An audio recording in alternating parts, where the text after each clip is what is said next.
សម្លេងនៅនេះនឹងប្រាក់ខែមក5ខែប្រមូលមកទាំងអស់ទម្រាំទៅទិញវាបានខ្សែកនេះពីមុនខ្ញុំស្រឡាញ់ប៉ុន្តែឥឡូវ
ស៊ីហ្នឹងហើ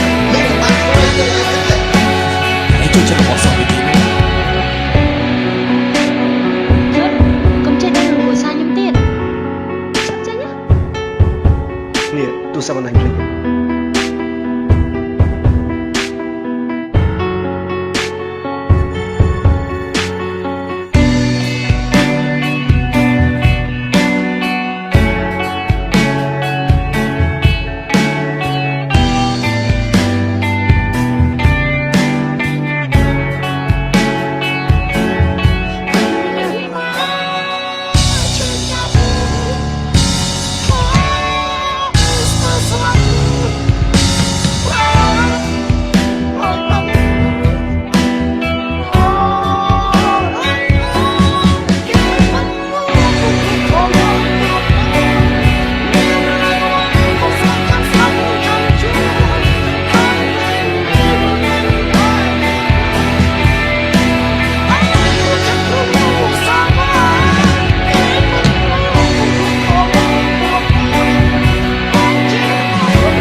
អូនឯកាត្រូវនឹកមកលេខទូរស័ព្ទមកផ